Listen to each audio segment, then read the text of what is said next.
Bonjour à tous! Dans cette vidéo, je vais vous parler du transit du Soleil en Bélier, qui aura lieu du 20 mars au 20 avril 2026. Le Soleil transite chaque signe astrologique en un mois. Il apportera énergie et vitalité pendant toute cette période aux signes du Bélier et aux ascendants Bélier, mais il va aussi activer pour tous les autres signes, pour nous tous, la maison astrologique, c'est-à-dire le domaine de vie que nous avons en Bélier dans notre thème natal personnel. Si vous souhaitez commander l'analyse de votre thème astral personnel et en savoir plus, je mets le lien de mon site dans la description de la vidéo. Alors le Soleil entre donc le 20 dans ce signe de feu cardinal. Les signes de feu représentent l'action, et particulièrement le Bélier, qui est le signe d'action par excellence. Les signes cardinaux sont des piliers en quelque sorte. Voilà, donc le Bélier est le premier signe du zodiaque. L'entrée du Soleil le 20 mars représente le début du printemps, certes, mais surtout le début de la nouvelle année astrologique. En effet, la nouvelle année, en astrologie, ne commence pas le 1er janvier, mais bien le 20 mars, lorsque le Soleil entre dans le premier signe du zodiaque. Le Bélier est un signe très dynamique, toujours dans l'action. Il agit d'ailleurs souvent trop rapidement. Un temps de réflexion, pourtant, leur serait bénéfique pour éviter quelques déconvenues. Mais en tout cas, pour nous tous et de manière générale, nous pourrions nous sentir beaucoup plus compétitifs que d'habitude pendant ce transit. Voire même plus entreprenants au travail ou en amour ou au sein de notre foyer. Tout dépendra de notre thème astral et de ce que représente le signe du Bélier dans notre thème de naissance. Le Soleil représente notre énergie vitale. Donc, dans ce signe d'action, il va nous apporter beaucoup d'énergie, de force et de courage pour avancer dans notre vie ou dans nos projets, ou aussi pour nous aider à nous imposer. D'ailleurs, le Soleil va déclencher dès son entrée dans le signe une conjonction avec Neptune, notre principe de rêve, le 22 mars, puis une autre conjonction avec Saturne le 25. Une grosse prise de conscience est possible.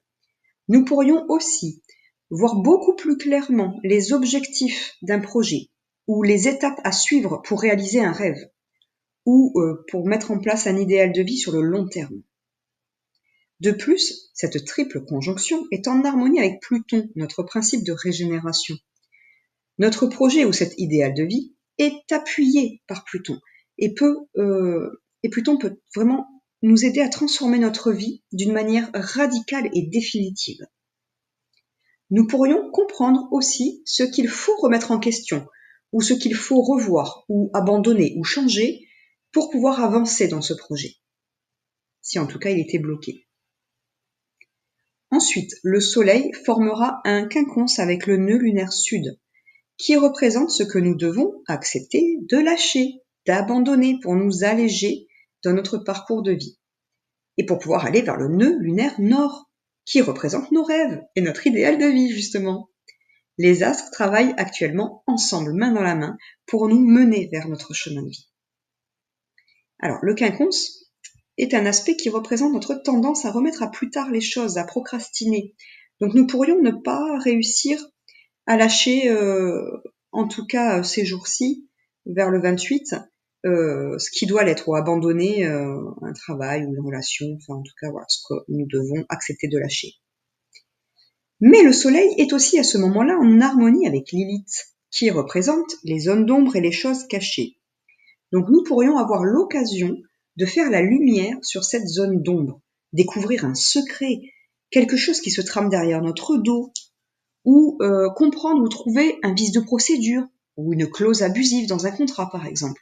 Quelque chose en tout cas qui peut nous aider à nous détacher d'un lieu, d'une relation ou d'un travail qui ne nous convient plus.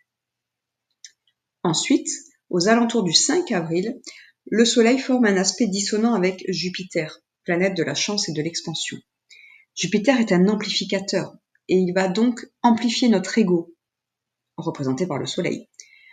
Ou peut-être qu'il pourrait amplifier un conflit relationnel ou administratif, financier ou professionnel. Je reviendrai sur le détail de ces énergies dans mes vidéos sur l'horoscope de la semaine, car selon la manière dont la Lune active les énergies de Jupiter, les conséquences sur nous seront différentes. Et puis en plus, nous serons dans les énergies de pleine Lune encore. Et car le Soleil formera donc le phénomène de pleine Lune le 2 avril et celui de la nouvelle Lune le 17 avril. Et je ferai 2 vidéos spécialement axées sur ces événements aussi. Voilà, donc ces énergies sont générales. L'influence de ces transits planétaires dans votre vie dépendra de votre thème astral personnel. Si vous souhaitez visiter le site et découvrir les différentes prestations en astrologie et en ésotérisme que je propose, vous pouvez cliquer directement sur le lien en bas de la description de la vidéo. Si cette vidéo vous a plu, je vous remercie de liker, commenter, partager et de vous abonner à la chaîne pour ne pas rater les prochaines vidéos. À bientôt!